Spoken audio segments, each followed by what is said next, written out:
नमस्कार साथियों, मैं योगेश मेहरिया क्लासेज के यूट्यूब चैनल पर आप सभी का तहे दिल से हार्दिक अभिनंदन करता हूं। हम बात करने वाले हैं आज भारत के महान्यायवादी के संदर्भ में, अर्थात अटॉर्नी जनरल ऑफ इंडिया। इससे संबंधित जितने भी सवाल हमारे एग्जाम्स में बनते हैं उन सभी को कवर आज करते हुए हम आगे बढ़ेंगे। यहाँ पर हम महान्यायवादी से संबंधित संवैधानिक प्रावधानों के बारे में तथा भारत सरकार द्वारा इसके बाद में बनाए गए नियम और विनियमों के बारे में भी चर्चा करेंगे तथा अन्य महत्वपूर्ण बिंदु जो महान्यायवादी से संबंधित हमारे एग्जाम के दृष्टिकोण से काफ़ी महत्वपूर्ण है, उन सभी के ऊपर आज हम चर्चा करने वाले हैं। तो चलिए बिना समय गवाए टू द पॉइंट शुरू करते हैं। आज का हमारा हेडिंग है भारत का महान्यायवादी।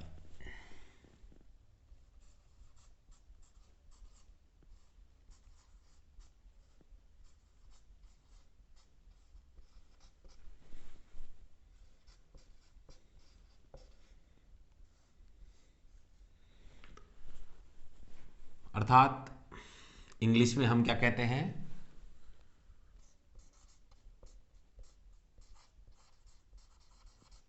Attorney general of India. ठीक है साथियों, सबसे पहली बात तो हमसे जब एग्जामिनर सवाल पूछता है वो यही पूछता है भारत के महान्यायवादी का पद कहाँ है। तो भारतीय संविधान के अनुच्छेद 76 में इसका वर्णन है और आज तक आप सभी ने और हमने यही पढ़ा है कि अनुच्छेद 76 महान्यायवादी के पद का प्रावधान करता है।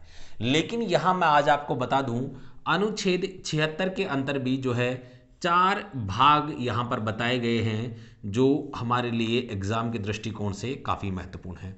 यानी कि 76 अनुच्छेद 76, अनुच्छेद 76 और अनुच्छेद 76 और अनुच्छेद 76(4). ठीक है, हिंदी इंग्लिश जो भी आपका मीडियम है। देखिए यहां पे सबसे पहले हम बात करें, ये आर्टिकल 76 है और ये इसके जो है पैरा हैं। हम बात करें सब आर्टिकल्स आप इन्हें कह सकते हैं, लेकिन हम यहां पे यदि बात करें तो इनमें क्या है, देखिए इसके अंदर भी 2 चीजों का उल्लेख किया गया है। पहले यहां पर बात की गई है योग्यताएं, अर्थात क्वालिफिकेशंस। हम बात करें यहां पर बात की गई है दूसरा नियुक्ति यानी कि अपॉइंटमेंट। ये सभी बातें महान्यायवादी के संदर्भ में हैं, अर्थात महान्यायवादी के पद पर नियुक्त होने वाले व्यक्ति के लिए क्या योग्यताएं होंगी और महान्यायवादी की नियुक्ति कौन करेगा। आगे हम बात करें, इसमें है कर्तव्य,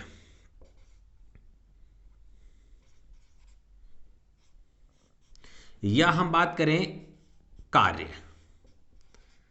कर्तव्य भी कह सकते हैं हम और कार्य। आर्टिकल 76(3) में महान्यायवादी की शक्तियों का या हम कह सकते हैं अधिकार का उल्लेख किया गया है। आर्टिकल 76(4) में हम यहां बात करें, सबसे पहले तो हम बात करें, यहां पर 2 बातें की गई है मुख्य रूप से, आप देखें।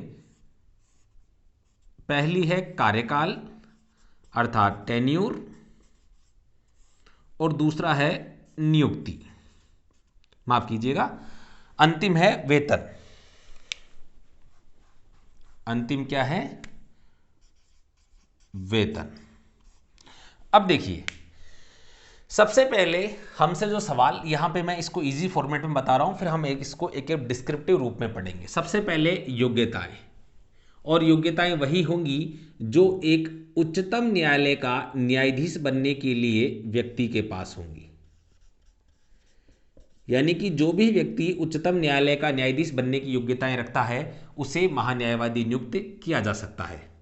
कौन करेगा साहब, महान्यायवादी की नियुक्ति भारत के राष्ट्रपति द्वारा की जाती है। ठीक है, आगे हम बात करें कर्तव्य, ये कार्य, तो इनके बारे में हम थोड़ा डिस्क्रिप्टिव रूप से पढ़ेंगे। हम बात करें आगे, आर्टिकल 76(3) बात करता है शक्तियों का, तो यहाँ पे अगर शक्तियों की हम बात करें तो भारत के राज्य क्षेत्र के अंदर जितने भी न्यायालय हैं उन सभी न्यायालयों में सुनवाई का अधिकार महान्यायवादी को है। आगे हम बात करें कार्यकाल, तो देखिए भारत के कॉन्स्टिट्यूशन के अंदर इस बात का उल्लेख किया गया है कि कार्यकाल राष्ट्रपति के प्रसाद पर्यंत निर्भर करता है।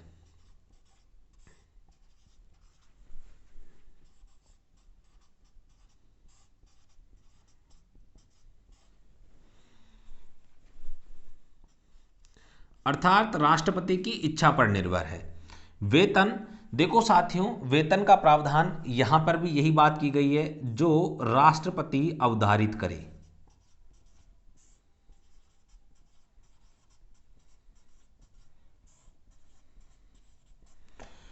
अब देखिए आपके सामने मुख्य रूप से ये तो एक सिंपल सी चीज हो गई कि आर्टिकल 76 कहता क्या है। ठीक है, हमें ये याद रखना है महान्यायवादी की नियुक्ति का प्रावधान भी अनुच्छेद 76(1) में है और हम बात करें योग्यताओं का भी आर्टिकल 76(1) में है। आर्टिकल 76(2) किससे संबंधित है? कर्तव्य या कार्य से। मेरा प्रथम उद्देश्य आपको यहाँ पर ये अलग अलग अनुच्छेद आपको अलग अलग रूप से याद होने चाहिए, क्योंकि आजकल एग्जाम्स में इस प्रकार के सवाल पूछे जाने लगे हैं कि भारत के महान्यायवादी की नियुक्ति की जाती है। पहले सिर्फ आर्टिकल 76(1) पूछा जाता था, लेकिन अब आर्टिकल 76 1 2 3 4 इस प्रकार से सवाल आता है। पहले सिर्फ आर्टिकल 76 77 78 79 इस प्रकार से आपका जो है वहां पर ऑप्शन में होता था, लेकिन वर्तमान में स्वरूप चेंज हो गया है और अब हमसे सवाल अंदर जाके डिस्क्रिप्टिव रूप में पूछा जाता है। तो आपको यहां पर याद रखना है आर्टिकल 76(1) में दो प्रावधान है, एक तो किसका? योग्यताओं का और नियुक्ति का। ठीक है, अब चलिए आर्टिकल 76(2) में हम बात करें कर्तव्य व कार्य। आर्टिकल 76(3) बात करती है शक्तियों का और आर्टिकल 76(4) बात करता है कार्यकाल और वेतन से संबंध में है। तो यहां से यदि आपसे सीधा सवाल पूछा जाता है तो आप उसका उत्तर देने में सक्षम हैं। साथ ही में योग्यताएं कौन सी होंगी? उच्चतम न्यायालय का न्यायाधीश बनने के लिए जो भी अर्हताएं रखी गई हैं वह व्यक्ति जो है महान्यायवादी के रूप में महान्यायवादी के रूप में नियुक्त किया जा सकता है। अच्छा, महान्यायवादी की नियुक्ति कौन करेगा? महान्यायवादी की नियुक्ति राष्ट्रपति के द्वारा की जाएगी। ठीक है, कर्तव्य या कार्य, देखिए यहां पर मुख्य रूप से हम बात करें तो पहला तो यह है कि भारत सरकार को विधिक विषयों पर सलाह देना जो है महान्यायवादी का कार्य है। नंबर 2, महान्यायवादी विधिक स्वरूप ऐसे कार्य करेगा जो समय समय पर राष्ट्रपति द्वारा उसे सौंपे जाएं या अवधारित किए जाएं। तीसरी चीज, महान्यायवादी के द्वारा ऐसे सभी कार्य जो संविधान या तत्समय प्रवृत्त विधि के अधीन उसे सौंपे गए हैं वे सभी वह करेगा। यानी कि मुख्य रूप से आर्टिकल 73 दो जो है तीन बातों का प्रावधान करता है। ठीक है साथियों, तो चलिए हम इनको जो है आपके सामने आसानी से डिस्क्रिप्टिव रूप में एक बार इसे लिख लेते हैं।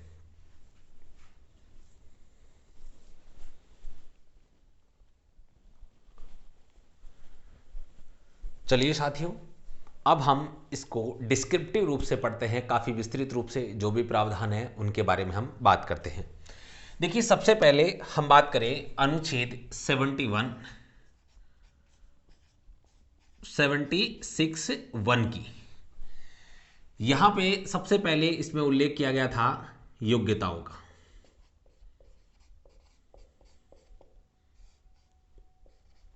योग्यताएं कौन कौन सी थी कि महान्यायवादी नियुक्त होने के लिए कौन सी योग्यताएं होगी, कौन व्यक्ति नियुक्त होगा? तो देखिए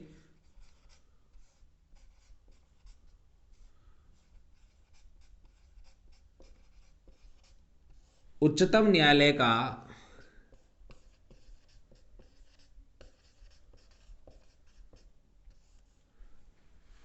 न्यायाधीश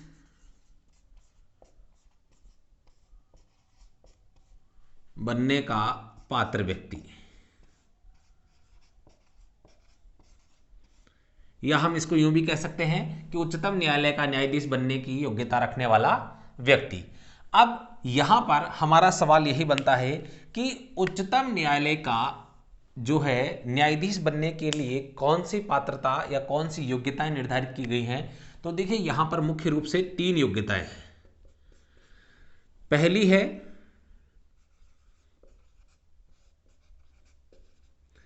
कम से कम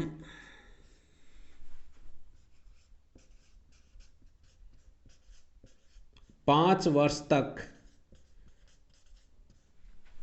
किसी उच्च न्यायालय का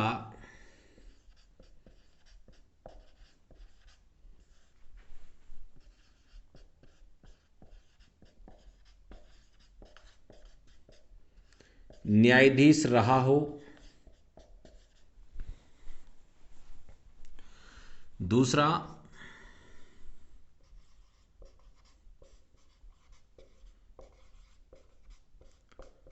कम से कम 10 वर्ष तक किसी उच्च न्यायालय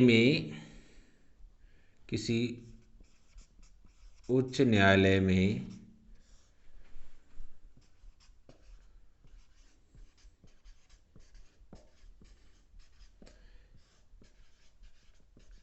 अधिवक्ता के रूप में कार्य किया हो।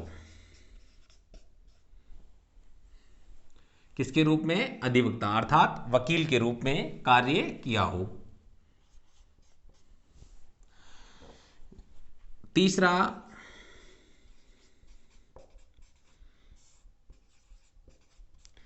राष्ट्रपति की राय में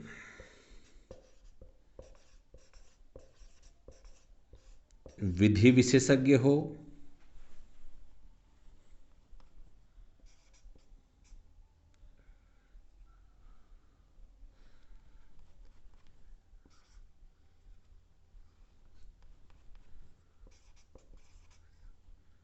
विधि विषय विशेषज्ञ, राष्ट्रपति की राय में विधि विषय विशेषज्ञ हो तो वह व्यक्ति क्या होगा साथियों? तो वह व्यक्ति उच्चतम न्यायालय का न्यायाधीश बनने की योग्यताएं रखता होगा। और जो व्यक्ति उच्चतम न्यायालय की न्यायाधीश बनने की योग्यता या पात्रता रखता है उसी व्यक्ति को भारत का महान्यायवादी या हम बात करें अटॉर्नी जनरल ऑफ इंडिया नियुक्त किया जा सकता है। तो ठीक है, ये हो गया। इसी का हम बात करें, इसका हम बात करे थे नियुक्ति। नियुक्त किया जाएगा, ठीक है साहब। कौन करेगा नियुक्त? तो नियुक्त किया जाता है भारत के राष्ट्रपति के द्वारा, यानी कि प्रेसिडेंट ऑफ इंडिया के द्वारा। राष्ट्रपति के द्वारा महान्यायवादी की नियुक्ति होती है। लेकिन आपको यहां पर एक विशेष बात याद रखनी है, संविधान में केवल इतना ही लिखा हुआ है कि राष्ट्रपति के द्वारा महान्यायवादी की नियुक्ति होगी। लेकिन जब भी हम भारतीय संविधान का हम आर्टिकल 73 पढ़ते हैं, 74 पढ़ते हैं, आर्टिकल 74 में साफ साफ लिखा हुआ है कि राष्ट्रपति की सहायता और सलाह के लिए एक मंत्री परिषद होगी और उस मंत्री परिषद की सलाह के अनुसार ही राष्ट्रपति कार्य करेगा। तो यहां पर आपको एक बात याद रखनी है कि अगर आपसे सीधा सवाल पूछा जाता है कि महान्यायवादी की नियुक्ति किसके द्वारा की जाती है? राष्ट्रपति के द्वारा। लेकिन यदि आपसे सवाल पूछ लिया जाए कि महान्यायवादी की नियुक्ति किसकी सलाह पर की जाती है, तो देखो साथियों, मंत्री परिषद की सलाह पर।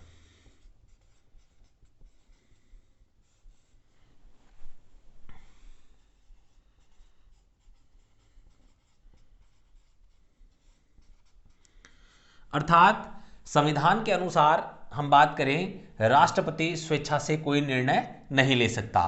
तो यहां पर आपको एक बात याद रखनी है, सीधा सवाल पूछे कि महान्यायवादी की नियुक्ति की जाती है, तब आंसर होगा राष्ट्रपति के द्वारा। लेकिन यदि आपके वहां पर ऑप्शन में इस प्रकार का सवाल आ जाए कि महान्यायवादी की नियुक्ति किसकी सलाह पर की जाती है, महान्यायवादी की नियुक्ति राष्ट्रपति द्वारा किसकी सलाह पर की जाती है, तो मंत्री परिषद की सलाह पर राइट आंसर होगा। चलिए अब हम आगे बात करते हैं आर्टिकल 76(2), यानी कि अनुच्छेद छिहत्तर 2 के बारे में, और ये प्रावधान करता है कार्य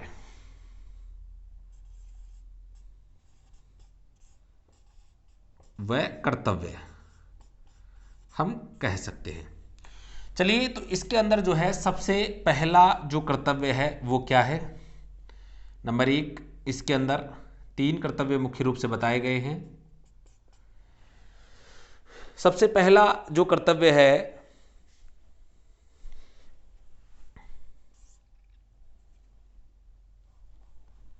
महान्यायवादी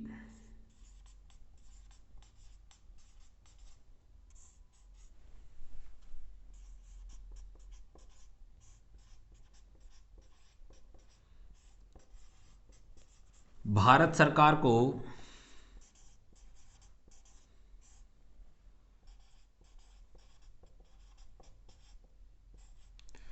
विधि विषयों पर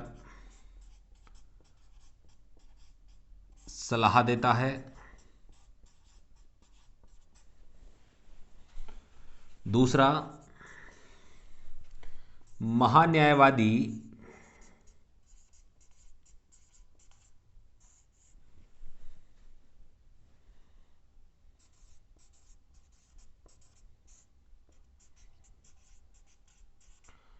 विधि स्वरूप ऐसे अन्य कार्य करता है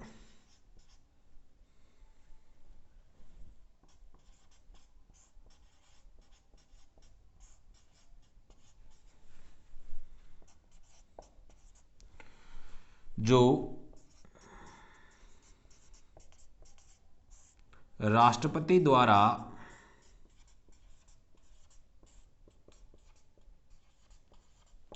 समय समय पर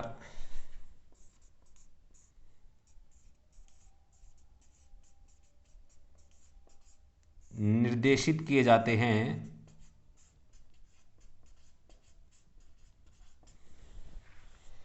या सौंपे जाते हैं। तीसरा इसी के अंदर प्रावधान है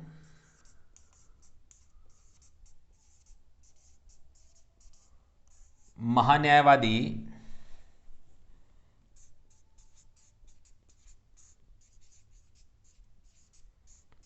ऐसे अन्य कार्य करता है जो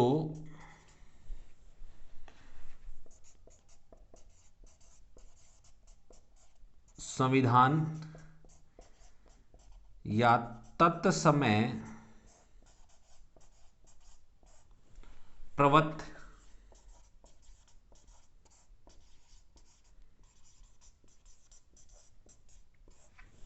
विधि के अधीन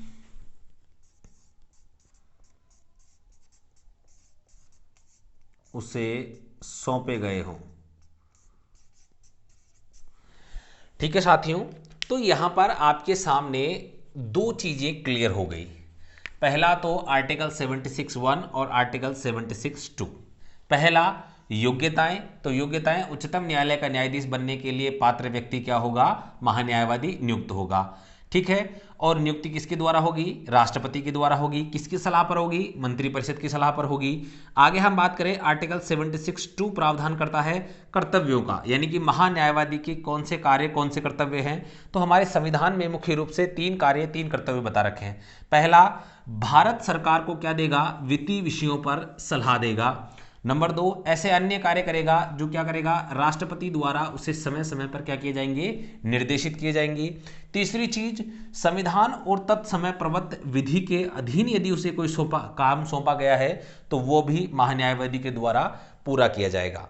साथियों, वर्तमान में जो एग्जाम में सवाल पूछे जाते हैं, भले आप एसएससी की बात कर लीजिए, आप यूपीएससी की बात कर लीजिए, सीडीएस का एग्जाम हो, एफकेट का एग्जाम हो, पटवार का एग्जाम हो, या कोई भी रीजनल आपका एग्जाम हो, उसमें संविधान से काफ़ी डिटेल में सवाल आजकल पूछे जा रहे हैं। तो यहाँ पर आपसे सीधा एक सवाल पूछ लिया जाएगा कि महान्यायवादी के संबंध में कौन सा कथन सही है या सही नहीं है, कि महान्यायवादी का नियुक्त होने के लिए व्यक्ति को कम से कम 5 वर्ष तक किसी न्यायालय में न्यायाधीश रहना होगा, कम से कम 10 वर्ष तक अधिवक्ता के रूप में काम करना होगा। इस प्रकार के सवाल आपके बनते हैं। चलिए यहां तक आपने पढ़ लिया है, तो आगे हम बात करते हैं अगले अनुच्छेद की तरफ, आर्टिकल 76(3) के बारे में।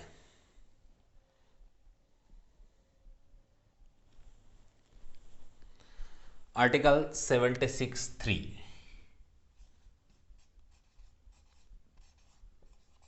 महान्यायवादी की शक्तियां या अधिकार। कौन सी शक्तियां होंगी? देखिए,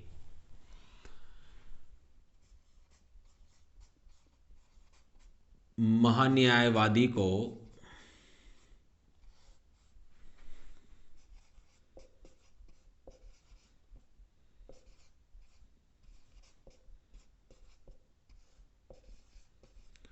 कर्तव्यों के पालन में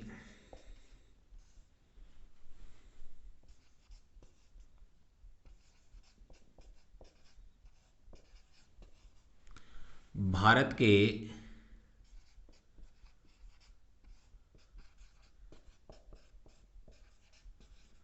राज्य क्षेत्र में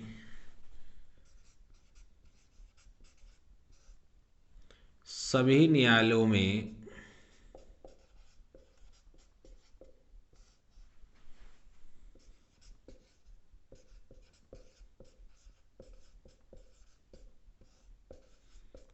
सुनवाई का अधिकार होगा।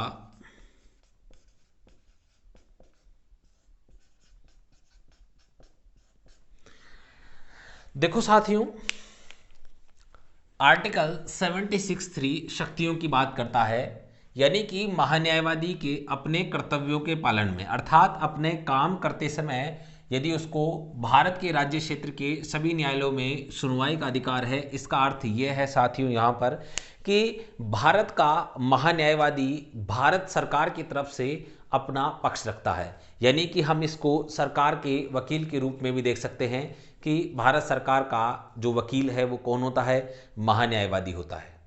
ठीक है, यानी कि यदि कोई भी व्यक्ति सरकार के ऊपर किसी प्रकार का कोई केस कर देता है तो सरकार की तरफ से, या संविधान का किसी बात को लेकर, किसी मुद्दे पर, या संविधान किसी भाग कर, किसी अनुच्छेद को लेकर कोई विवाद हो जाता है, तो उस पर सरकार की तरफ से जो पक्ष रखता है वो रखता है महान्यायवादी। ठीक है, तो ये भारत के किसी भी न्यायालय में कहीं पर भी उपस्थित होकर भारत सरकार का पक्ष रख सकता है। ठीक है साथियों, चलिए अब इसी के अंदर आपको जो है यहां पर नोट डालकर थोड़ा सा कुछ चीजें आपको यहां पर लिखनी है साथियों। जैसे कि अभी हमने आर्टिकल 76(2) और 3 पढ़ा, इसके आधार पर कुछ निष्कर्ष निकले, जैसे कि महान्यायवादी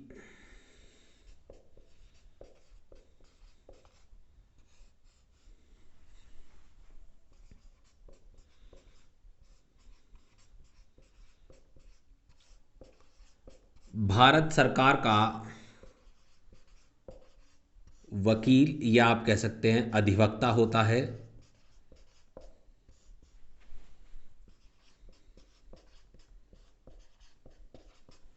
ठीक है, ये ऊपर वाली चीज संविधान में एज इट इज लिखी हुई है, ये नहीं लिखी हुई है, लेकिन इस प्रकार के सवाल आपसे पूछे जाते हैं। अगला है महान्यायवादी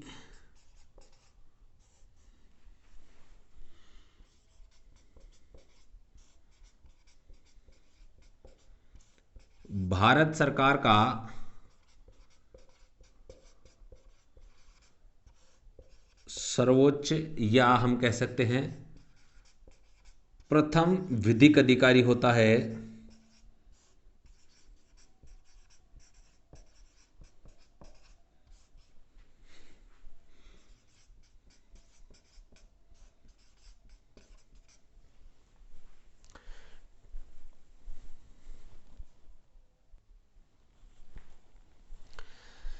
दो चीजें इंपॉर्टेंट है, हमेशा आपसे पूछा जाता है, भारत सरकार का सर्वोच्च विधिक अधिकारी होता है या भारत सरकार का प्रथम विधिक अधिकारी होता है।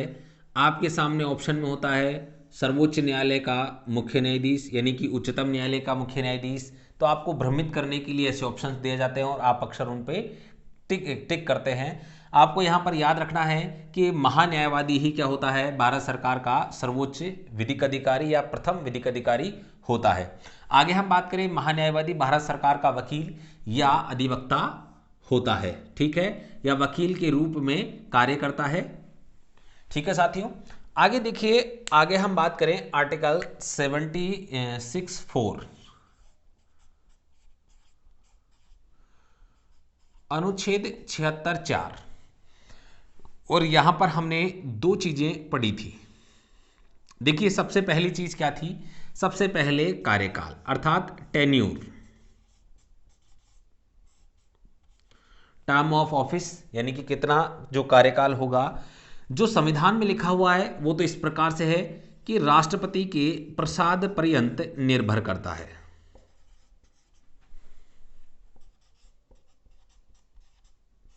राष्ट्रपति के प्रसाद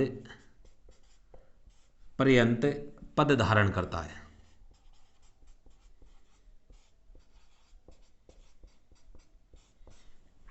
ठीक है, लेकिन यहां पर मैं एक चीज बता दूं आपको, मंत्री परिषद की सलाह पर कभी भी हटाया जा सकता है।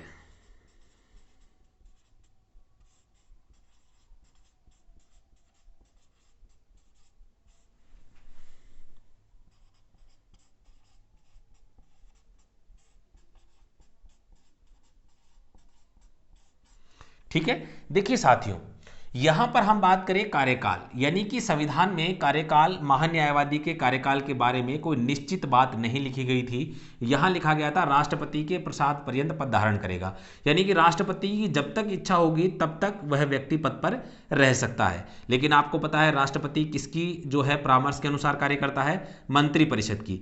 तो यानी कि यदि आपसे सवाल पूछ लिया जाए कि महान्यायवादी को हटाया जा सकता है, ध्यान से देखिएगा, मंत्रिपरिषद की सलाह पर, उच्चतम न्यायालय की सलाह पर, उच्च न्यायालय की सलाह पर, उपरोक्त सभी, तो आपको याद रखना है मंत्रिपरिषद की सलाह पर इसे पद से हटाया जा सकता है। हालांकि ये आपके सामने जो है संविधान में नहीं लिखा हुआ है, लेकिन आपसे इस प्रकार का सवाल आपसे यहां पर पूछा जाता है।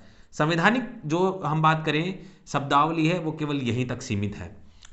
एक और चीज, इसके बाद में आगे जाकर हम बात करें 1987 में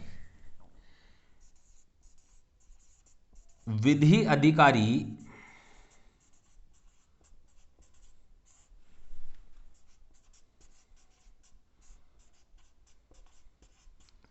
सेवा शर्तें नियम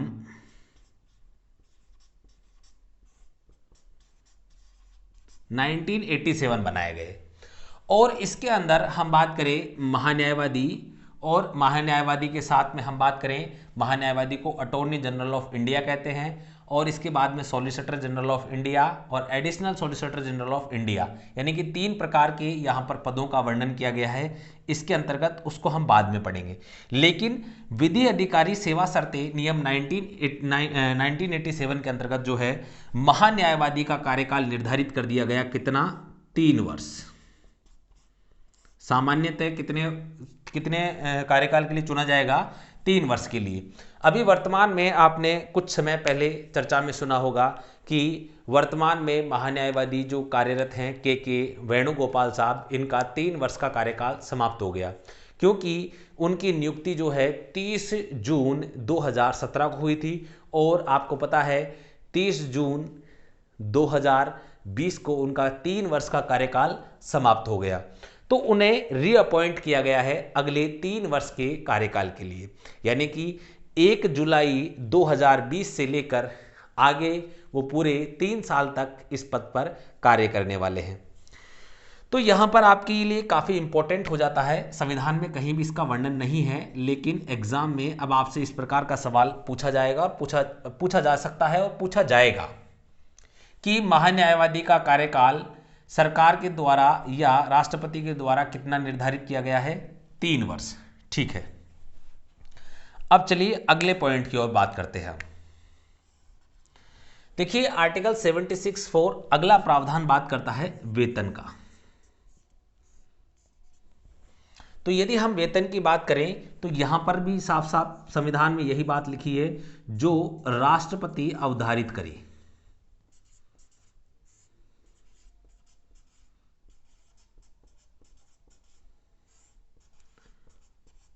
यानी कि महान्यायवादी के वेतन का निर्धारण राष्ट्रपति के द्वारा किया जाएगा। लेकिन मैं आपको बता दूं, इसी विधि अधिकारी सेवा शर्तें नियम 1987 के अंतर्गत मैं आपको बता दूं 1987 में इसका वेतन 25,000 रुपये प्रति माह निर्धारित किया गया था। कितना? 25,000 रुपये प्रति माह। ये उस समय का है, कब का है? 1987 का है। अभी वर्तमान में इसका जो ऑफिशियल हम बात करें वेतन कितना मिल रहा है, इसके संबंध में आधिकारिक रूप से जो है सरकार की वेबसाइट पर कोई दस्तावेज हमें नहीं मिला है।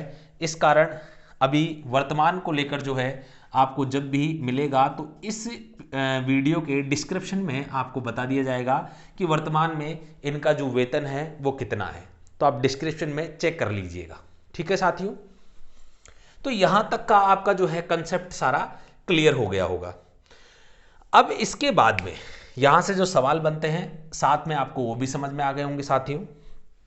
देखिए, इसके अतिरिक्त भी महान्यायवादी को कुछ अधिकार और कुछ शक्तियां और कुछ उन्मुक्तियां प्राप्त हैं जो संसद सदस्यों के समान हैं, तो उन पर भी हम चर्चा करेंगे और साथ में कुछ अन्य महत्वपूर्ण तथ्यों पर भी। तो चलिए फटाफट से आप जो है इसको उतार लीजिए ताकि हम आगे बढ़ें।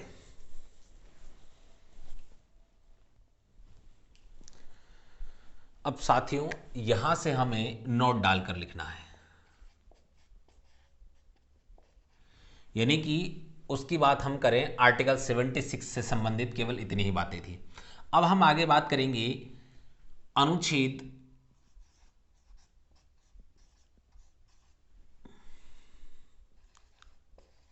88, यानी कि अनुच्छेद 88 जो है वो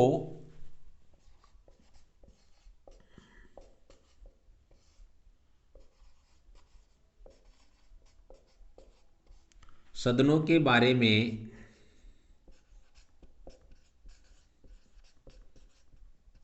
मंत्रियों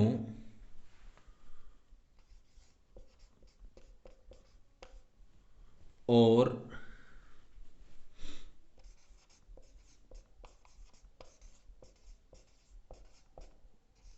महाधिवक्ता के अधिकार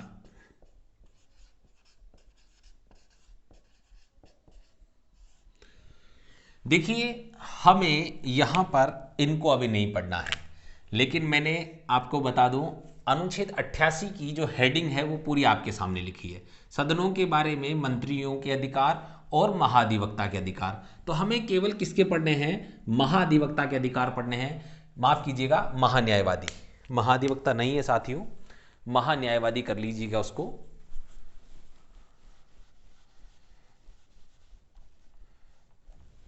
अच्छा चलिए आप ये बताइए महाधिवक्ता कहां होता है?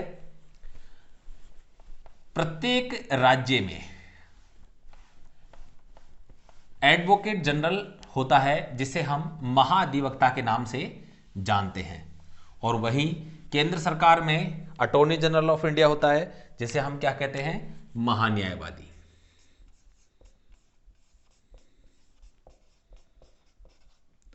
ठीक है साथियों, महान्यायवादी का अधिकार। अब देखिए महान्यायवादी के क्या क्या अधिकार इसमें प्रदान किए गए हैं, तो उनको हम जो है थोड़ा सा पॉइंट्स के रूप में लिख लेते हैं। सबसे पहले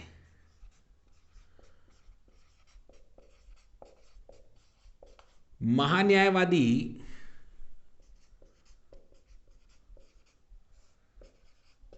संसद के सदनों की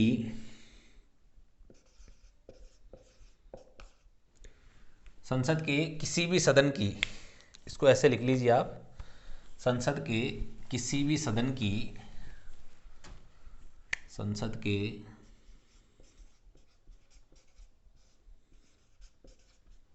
किसी भी सदन की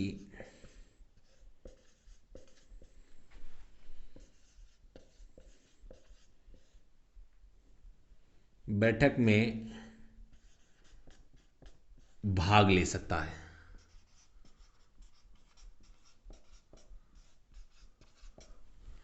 ठीक है,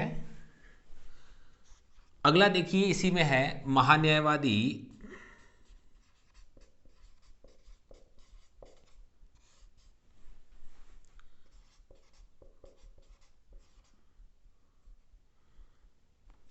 सदनों की संयुक्त बैठक में, महान्यायवादी सदनों की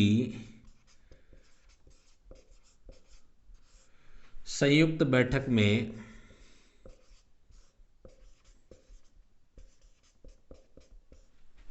भाग ले सकता है।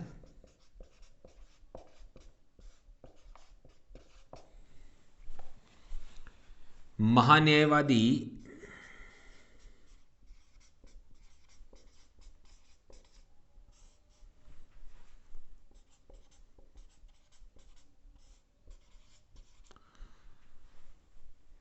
संसद की किसी समिति का सदस्य हो सकता है।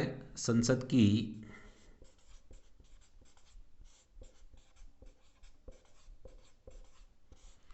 किसी समिति का सदस्य हो सकता है।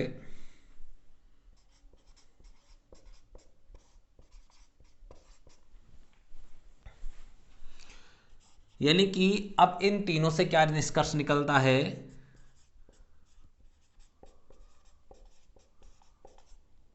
महान्यायवादी संसद की कार्यवाही में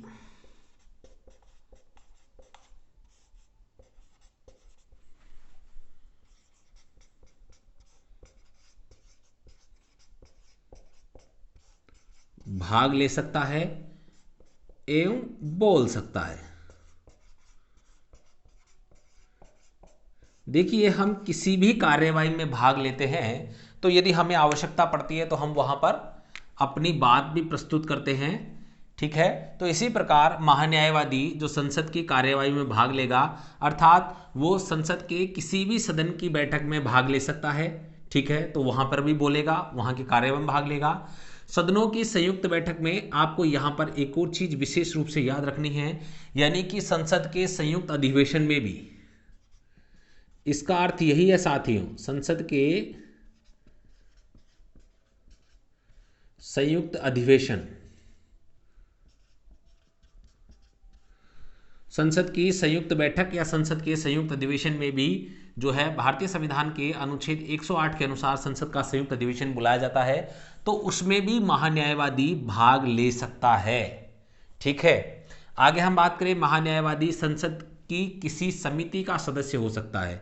ठीक है, संसद की कोई भी समिति होगी उसका भी ये सदस्य हो सकता है।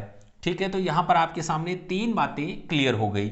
चौथी, संसद की कार्यवाही में भाग ले सकता है एवं बोल सकता है, यानी कि जब ये तीनों काम करेगा तो बेसिक सी बात है, वहां पर वो कार्यवाही में भाग लेगा और उसे बोलना पड़ेगा ही सही। आगे हम देखिए बात करते हैं, लेकिन ये काफी इंपॉर्टेंट पॉइंट है और सबसे महत्वपूर्ण यही है, लेकिन महान्यायवादी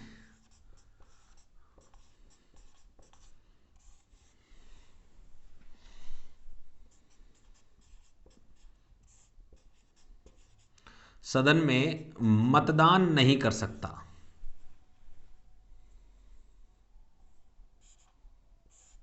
मतदान नहीं कर सकता।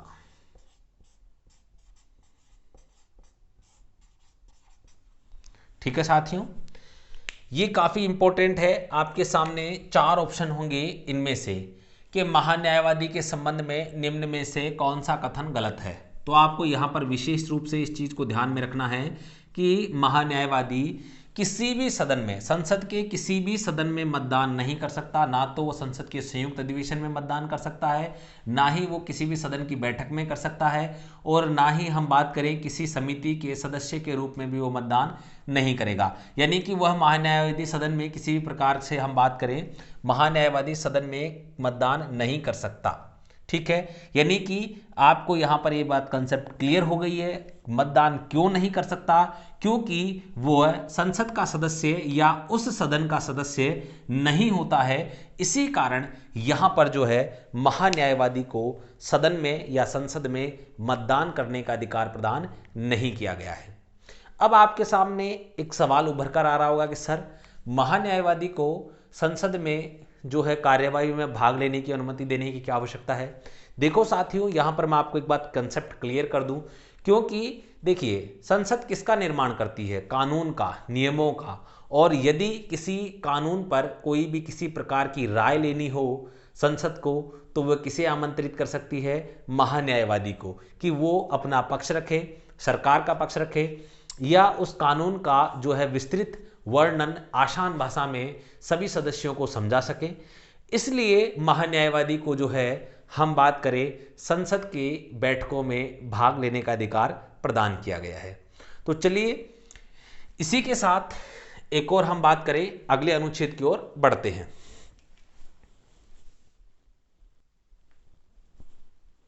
इसी नोट में आपको अगला अनुच्छेद लिखना है, अनुच्छेद 105।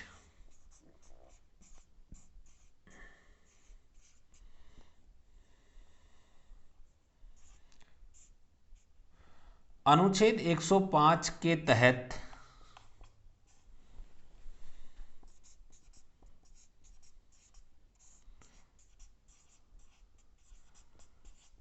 संसद सदस्यों को प्राप्त सभी विशेषाधिकार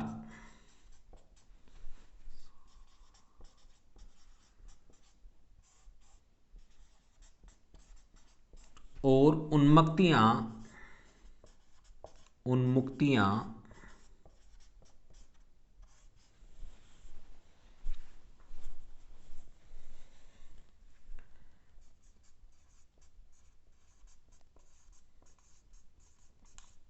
महान्यायवादी को भी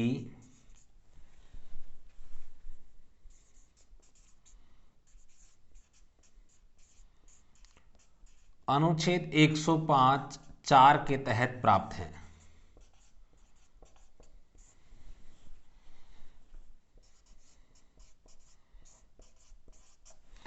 देखो साथियों, यानी कि अनुच्छेद 105 के तहत संसद सदस्यों को कुछ विशेषाधिकार और कुछ छूटें प्रदान की गई हैं। वो कौन सी हैं? देखिए, इसमें मुख्य रूप से यदि हम बात करें, संसद में स्वतंत्र रूप से बोलने का अधिकार प्रत्येक संसद सदस्य को प्रदान किया गया है। यानी कि संविधान और संसद की जो गरिमा है उसके अधीन रहते हुए कोई भी संसद सदस्य अपनी बात प्रस्तुत कर सकता है। तो वही अधिकार महान्यायवादी को प्राप्त है। इसी प्रकार संसद में किसी बात के रखे जाने पर या उस पर किसी प्रकार का कोई वाद विवाद हो जाता है तो उस पर किसी भी प्रकार का जो है कोई भी न्यायालय के अधीन कोई कार्रवाई नहीं होगी या उस पर किसी न्यायालय में कोई केस नहीं किया जाएगा, उस बात को मद्देनजर रखते हुए। ठीक है, तो इस प्रकार के कुछ विशेषाधिकार या कुछ उन्मुक्तियां जो संसद सदस्यों को प्राप्त हैं वो सभी महान्यायवादी को भी प्राप्त होंगी। ऐसा प्रावधान कौन सा अनुच्छेद करता है? अनुच्छेद 115(4). अब यहां पर दो चीजें इंपॉर्टेंट है साथियों, देखिए सवाल कैसा बनेगा। संसद सदस्यों को प्राप्त अधिकार महान्यायवादी को भी प्राप्त होंगे, यह प्रावधान करता है अनुच्छेद 105(4). लेकिन यहां पर बात की गई है मंत्रियों की और यहां पर बात की गई है संसद सदस्यों की। तो आपको याद रखना है, जैसे ही आपके सामने सवाल में आता है कि सदनों के बारे में मंत्रियों को जो अधिकार प्रदान किए गए हैं वही अधिकार महान्यायवादी को भारतीय संविधान का कौन सा अनुच्छेद प्रदान करता है? 88, यदि मंत्री साथ में आता है तो। ठीक है, यदि आपके सामने आता है संसद सदस्यों को प्राप्त विशेषाधिकार या विशेष अधिकार, वो अलग भी इसका संधि विच्छेद करके पूछ सकता है। संसद सदस्यों को प्राप्त विशेष अधिकार महान्यायवादी को भारतीय संविधान के कौन से अनुच्छेद के तहत प्रदान किए जाएंगे? तो अनुच्छेद 105(4). और यदि आपके वहां पर अनुच्छेद 102, 103, 104, 105 इस प्रकार से हो तो 105 राइट होगा, और डिटेल में पूछता है तो अनुच्छेद 105(4) राइट होगा। तो उम्मीद करता हूं यहां तक के जो भी सवाल आपके एग्जाम में बनते हैं उन सभी के कंसेप्ट आपके क्लियर हो चुके होंगे। चलिए, अभी जाना नहीं है, अभी कुछ महत्वपूर्ण बातें और हैं, तो चलिए पहले आप इनको उतार लीजिए ताकि हम आगे बढ़ सकें। अब देखिए साथियों, हम यहां पर बात करते हैं भारत सरकार के विधि अधिकारी, यानी कि भारत सरकार की विधि अधिकारी कितने प्रकार के होते हैं, मुख्य रूप से कौन से होते हैं, प्रथम विधि अधिकारी कौन होता है, द्वितीयक विधिक अधिकारी कौन होता है और तृतीयक विधिक अधिकारी के रूप में कौन काम करता है, क्योंकि कई बार एग्जाम में यहां से काफ़ी महत्वपूर्ण सवाल पूछे जाते हैं। चलिए सबसे पहले हम हेडिंग डाल लेते हैं, भारत के विधिक अधिकारी या विधि अधिकारी। देखिए सबसे पहले हम बात करें इनका, जो हम बात करें वर्गीकरण किया गया है या इसके बारे में, तो मैं आपको बता दूं वही विधि अधिकारी सेवा शर्तें नियम 1987 के अंतर्गत किया गया। लेकिन हम सबसे पहले यहां पर इनको पढ़ते हैं कितने प्रकार के होते हैं। पहला, प्रथम विधिक अधिकारी। ठीक है, कौन होता है? प्रथम विधिक अधिकारी के रूप में हम किसे जानते हैं? हमने अभी पढ़ा है महान्यायवादी। यानी कि भारत सरकार का प्रथम विधिक अधिकारी कौन होता है? महान्यायवादी, जिसको आप क्या कहते हैं? Attorney general.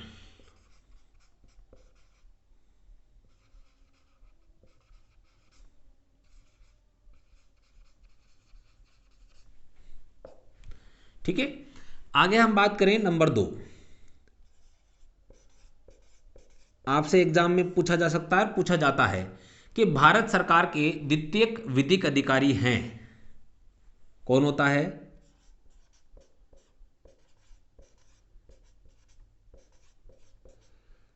Solicitor general. ठीक है, तीसरा, भारत सरकार के तृतीयक विधिक अधिकारी होते हैं या तृतीयक विधिक अधिकारी के रूप में कार्य करते हैं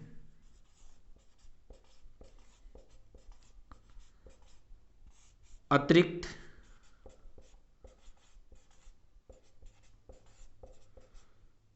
सॉलिसिटर जनरल। इसको सॉलिसिटर जनरल ऑफ इंडिया भी कहते हैं, additional solicitor general of India.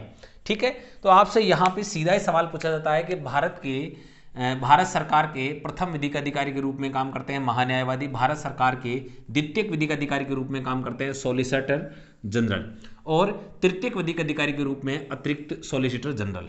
अब मैं यहां आपको बताऊं, ये जो वर्गीकरण किया गया है या इस प्रकार का जो हम बात करें, इन दोनों का सबसे पहले पर्पस तो क्या है ये देखिए। इन दोनों की नियुक्ति कैसे की गई, क्यों की गई? तो देखिए सबसे पहले तो महान्यायवादी की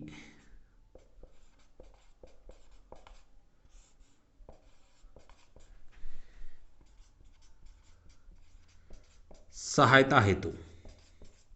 ठीक है, यानी कि सॉलिसिटर जनरल का पद बनाने का उद्देश्य क्या था? और ये दोनों पद जो है संवैधानिक नहीं है, केवल महान्यायवादी का पद ही क्या है? संवैधानिक पद है। अर्थात संविधान में केवल महान्यायवादी का वर्णन है, सॉलिसिटर जनरल और अतिरिक्त सॉलिसिटर जनरल का नहीं है।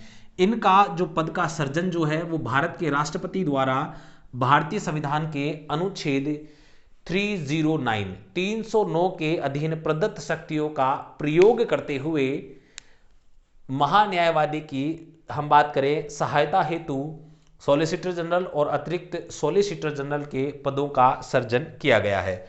और ये जो सर्जन किया गया है वो हम बात करें आपका जो है विधि अधिकारी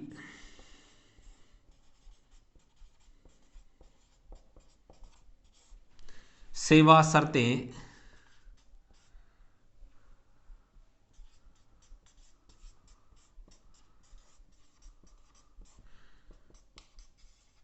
(1987) इसके अंतर्गत जो है इनकी जो है विधि अधिकारियों की सेवा शर्तें, इनका कार्यकाल, इन सभी का निर्धारण किया गया है। मैं आपको यहां पर बता दूं इन सभी का कार्यकाल भी 3 वर्ष ही होता है। ठीक है, हालांकि वेतन में डिफरेंस होता है लेकिन कार्यकाल तीनों का सेम होता है। चलिए साथियों, तो यहां से इस प्रकार के आपसे एग्जाम में सवाल पूछे जाएंगे जो यहां पर आपके कंसेप्ट क्लियर है। अब यहां से कुछ स्टैटिक जीके के आपसे सवाल पूछे जाते हैं, जैसा कि प्रथम महान्यायवादी।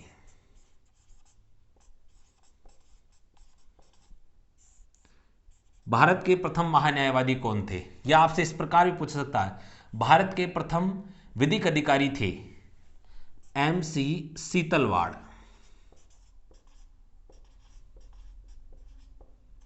ठीक है साथियों, यही आपसे पूछा जाए वर्तमान के, तो मैंने आपको कुछ देर पहले बताया है वर्तमान में महान्यायवादी कौन है, के वेणुगोपाल। ठीक है, और इनका कार्यकाल कब तक है, अभी इनको वापस रीअपॉइंट किया गया है, कब किया गया है,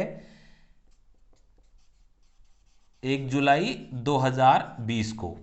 अगर आपसे क्रम में पूछ ले तो आपको याद रखना है कौन से महान्यायवादी हैं, 15वें महान्यायवादी के रूप में के वेणुगोपाल साहब कार्य कर रहे हैं। चलिए आगे हम बात करते हैं प्रथम सॉलिसिटर जनरल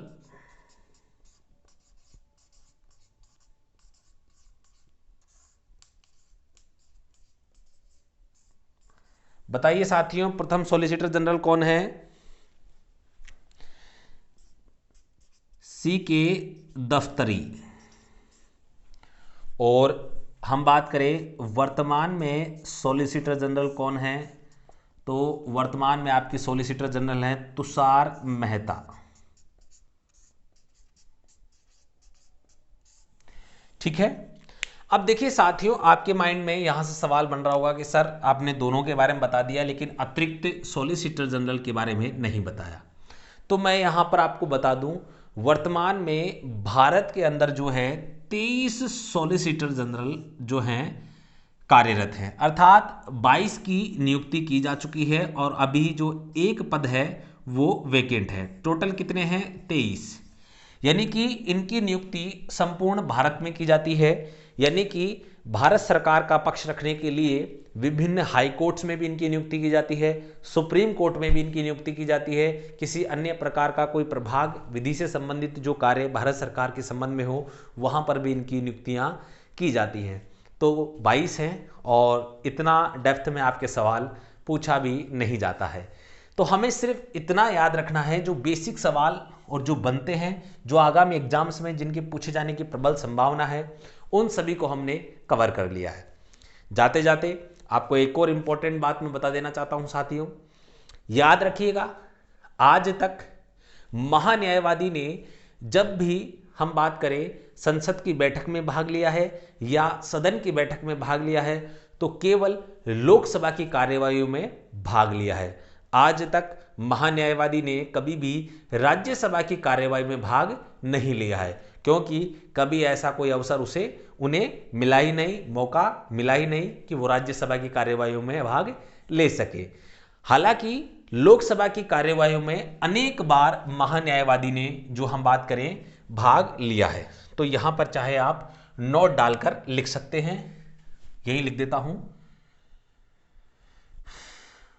सीधा लिख लीजिएगा, महान्यायवादी ने राज्यसभा की कार्यवाहियों में अभी तक भाग नहीं लिया।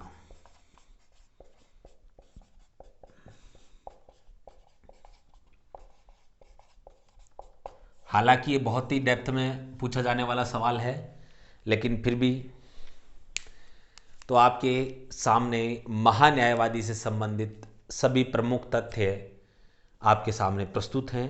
आप इन्हें प्रॉपर नोट्स के रूप में अरेंज कर लीजिए। आपको कहीं भी अलग से किसी गाइड में पढ़ने की आवश्यकता नहीं है, क्योंकि आप किसी भी गाइड में पढ़ेंगे तो आपको इतना विस्तृत विवरण नहीं मिलेगा, ठीक है, और ना ही किसी बुक में। तो आपको जो है सही और सटीक अध्ययन सामग्री पढ़ने के लिए आज ही हमारे YouTube चैनल को सब्सक्राइब करें, साथ में बेल आइकन को ऑल पे प्रेस करें, जिससे हमारे द्वारा जितना भी अध्ययन कंटेंट सामग्री आपको उपलब्ध कराई जाती है उन सभी के नोटिफिकेशन की जानकारी तुरंत प्रभाव से आपको मिल सके। साथ में हमारे वीडियो को लाइक जरूर कीजिएगा और यदि आपको अध्ययन सामग्री पसंद आती है तो कमेंट अवश्य करें। एक बार पुनः नए विषय के साथ, नए मुद्दे के साथ उपस्थित होंगे। तब तक के लिए जय हिंद, जय भारत मेरे साथियों।